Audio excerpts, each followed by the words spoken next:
राधे। आज हम आपके लिए लेकर आए हैं 5 कहानियाँ। पुरुषोत्तम भगवान आप सभी की मनोकामना पूरी करें। आइए तो हम पहली कहानी सुनते हैं। अधिक मास स्नान की कहानी। एक बार सास ने बहू से कहा, मैं अधिक मास स्नान करना चाहती हूँ। बहू बोली, हाँ सासू जी जरूर करो, मैं आपके साथ स्नान कर लेती हूँ। तो सासू जी ने कहा कि बहू तुम्हारी तो अभी बहुत उम्र पड़ी है, तुम बाद में कर लेना। यह कहकर सासू जी स्नान करने के लिए चली गई। पीछे से बहू ने कुम्हार के यहाँ से मिट्टी के छोटे छोटे कुंडे मंगवा कर रख लिए। बहू रोज सुबह जल्दी उठकर नहाने के लिए कुंडा लेती और बोलती, मन चंगा तो कुंडे में ही गंगा, सास नहाए कूड़े में, मैं नहाऊं कुंडे में। बेट बहू के यहाँ कहने पर कुंडे में गंगा जी आ जाती है और बहू नहा लेती है। एक दिन नहाते वक्त सास के सोने की नथ गंगा जी में बह गई। जब बहू ने नहाने के लिए कहा, मन चंगा तो कूड़े में ही गंगा, तो गंगा जी के साथ ही नथ भी कूड़े में आ गई। बहू ने सास के नथ को पहचान लिया। अधिक मास पूरा हुआ तो सासू जी घर आ गई। बहू ने वही नथ पहनकर सासू जी का स्वागत किया। सास ने कहा, बहू यह नथ तो मेरी है, गंगा जी में गिर गई थी, तुम्हें कैसे मिली? बहू ने सास को कूड़े में गंगा जी नहाने के और साथ में नथ आने की बात बताई, लेकिन सासू जी ने बहू की बात पर ध्यान नहीं देते हुए कहा कि मुझे ब्राह्मण भोजन करवाना है। बहू बोली, मुझे भी करवाना है, मैंने भी अधिक मास स्नान किया है, व्रत उपवास भी किए हैं, पीपल पथवारी तुलसी को सींचा है, दीपक जलाया और घर में ही भगवान की परिक्रमा लगाई है। मेरी परिक्रमा यह स्वीकार करने की प्रभु से प्रार्थना की है। सासू माँ को विश्वास नहीं हुआ और बोली कि तूने अधिक मास स्नान नहीं किया है। बहू सास माँ को अंदर ले गई और कुंडे दिखाए कि वे कुंडे सोने के हो गए थे। अब सास को विश्वास हो गया और खुशी खुशी दोनों ने व्रत का उद्यापन किया, ब्राह्मण भोजन करवाया, दक्षिणा देकर उन्हें विदा किया। हे पुरुषोत्तम भगवान, जैसे बहू को दिया वैसे सबको देना, कहता न सुनता न हुकारा बरता न, सारे परिवार को देना। पौराणिक कथा के अनुसार एक बार भगवान श्री कृष्ण के परम भक्त कुंभन दास थे, जिनके बेटे का नाम रघुनंदन दास था। कुंभन दास के पास भगवान श्री कृष्ण का बांसुरी बजाते हुए चित्र था। कुंभन दास हमेशा उसकी ही पूजा में लीन रहते थे, वह प्रभु को छोड़कर कहीं नहीं जाते थे। एक बार कुंभन दास के लिए वृंदावन से भगवत कथा का बुलावा आया। पहले तो कुंभन दास ने उस भगवत कथा में जाने से मना कर दिया, परंतु सभी के आग्रह करने पर वे जाने के लिए तैयार हो गए। उन्होंने सोचा कि पहले वे भगवान श्री कृष्ण की पूजा करेंगे और उसके बाद ही वह भगवत कथा करने जाएंगे। इस तरह से उनका पूजा का नियम भी नहीं टूटेगा। कुंभन दास ने अपने पुत्र रघुनंदन दास से कहा, मैंने भगवान श्री कृष्ण का भोग तैयार कर दिया है और पूजा कर दी है, तुम सब बस ठाकुर जी को भोग लगा देना। इतना कहकर वह वृंदावन के लिए निकल पड़े।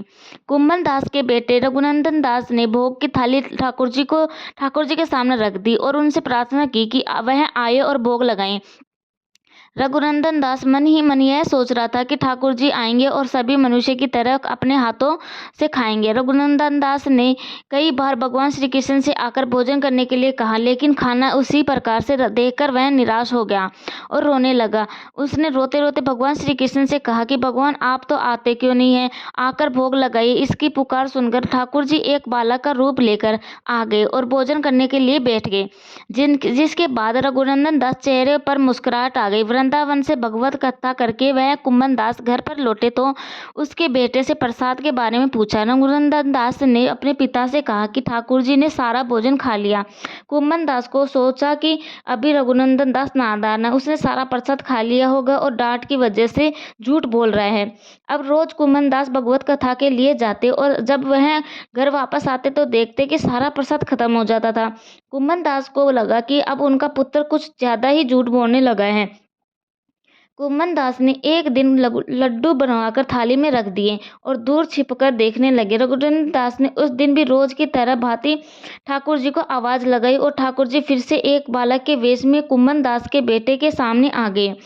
रघुनंदन दास ने ठाकुर जी को खाने के लिए कहा, जिसके बाद ठाकुर जी लड्डू खाने लगे। कुंभन दास जो दूर खड़ा इस घटना को देख कर रहा था, वह तुरंत ही आकर ठाकुर जी के चरणों में गिर पड़ा। ठाकुर जी के एक हाथ में लड्डू था और दूसरे हाथ का लड्डू खाने वाला था, लेकिन ठाकुर जी की उसी समय वहीं पर जमकर रह गए। कहते हैं भी तभी से लड्डू गोपाल के इस रूप की पूजा की जाने लगी। माना जाता है कि जो इस कथा का पाठ करता है, सुनता है और सुनाता है, उसे कन्हैया प्रसन्न होते हैं और भक्तों की सारी मनोकामना पूरी होती है। जय श्री राधे। विश्वास देवता की कहानी। विश्वास देवता। किसी गांव में एक भटका व एक जाटका रहता था। दोनों परम मित्र थे। एक बार जाटका अपनी बहन के घर जाने के लिए तैयार हुआ तो भटका उसकी ससुराल जाने के लिए तैयार हुआ। दोनों साथ चल पड़े तो रास्ते में रुककर एक तालाब की पाल पर बैठ गए। जाटका और भाटका से कहा, नगर बसेरा कर लेते हैं। इस पर भाटका बोला, तू ही नगर बसेरा कर ले, मैं तो अपनी ससुराल जा रहा हूँ, वहाँ खूब खातिरदारी होगी, तू कर ले नगर बसेरा। जाटका वहीं तालाब के पाल पर बैठ पानी की घंटी और चावल की पोटली लेकर नगर बसेरा करने लगा। नगर बसेरा करने के साथ जाटका कहने लगा, नगर बसेरा जो करे सो मन के छावे पाप तात बांडा तापसी देगी मेरी माँ देगी ना मासी देगी। द्वारिका वास मीठा मीठा घास वैकुंठा का वास पांच कुलठी छठी रास मेरा जीव श्री कृष्ण के पास। डालू पानी हो जाएगी घी झट से निकल जाए मेरा जी। यह सब करा के जाटका बहन के पास चल पड़ा। जाटका की बहन ने भाई को खूब मान सम्मान दिया, बहुत बातें की, भाई की पसंद का भोजन जमाया। इधर भाटका अपने ससुराल पहुंचा तो वह आग लगी हुई थी। आग बुझाने में वह भी लग गया, जिससे हाथ मुंह सब काले हो गए, खुद भी थोड़ा झुलस गया। ना रोटी ना पानी के लिए किसी ने पूछा। भटका भूखा प्यासा वहां से निकल गया। शाम को दोनों फिर घर की ओर चल पड़े और रास्ते में मिल गए। एक दूसरे का हाल पूछा तो भाटका बोला कि मेरे ससुराल में तो आग लगी हुई थी, आग बुझाते हुए ही मैं खुद काला हो गया, ना रोटी मिली ना पानी। झटका बोला, मेरी तो बहुत खातिरदारी हुई। फिर बोला, मैंने कहा था ना कि नगर बसेरा कर ले, आप अब कर ले नगर बसेरा। लेकिन भाटका ने फिर मना कर दिया, कहने लगा कि तेरी तो माऊ से है, मैं पता नहीं रोटी दे या ना दे, मेरी तो माँ है। दही की छूछली और चूरमा का पेड़ा घरा मिलेगा। भटका ने फिर नगर बसेरा नहीं किया, झटका ने कर लिया। नगर बसेरा जो करे सो मन के धोवे पाप ताता मांडा तापसी देगी मेरी माँ न देगी मावसी देगा। द्वारका वास मीठा मीठा घास बैकुंठा का वास पांच कुलठी छठी रास मेरा जेवड़ा श्री कृष्ण के पास। डालू पानी हो जाएगी झट से निकल जाए मेरा जी। करा के वह चल पड़ा। घर पहुंचते ही झाटका की मौसी ने बहुत लाड प्यार किया। उधर भाटका घर गया तो उसकी एक भैंस खो गई थी। बाप एक लाठी रखे दूसरी उठाई और कहने लगा कि ससुराल गया तो आग लगा दी और अब यहाँ आया तो भैंस को खो दी। बाप ने कहा, जा पहले भैंस ढूंढ कर लेकर आ, तभी रोटी पानी मिलेगी। सारा दिन भाटका भैंस ढूंढता रहा लेकिन उसे भैंस नहीं मिली। झाटका और भाटका फिर मिले।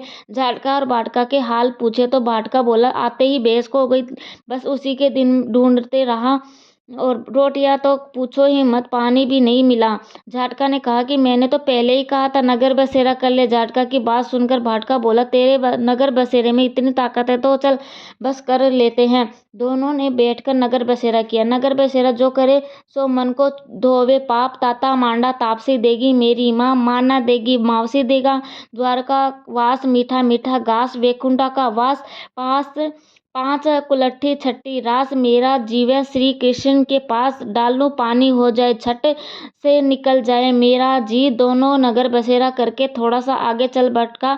जैसे ही आगे बढ़ा उसकी खोई हुई भैंस मिल गई, जिसे लेकर घर पहुंचा। घर पहुंचते ही माँ ने कहा कि लड़के को आते ही घर से निकाल दिया, सारा दिन से भूखा प्यासा भटक रहा है।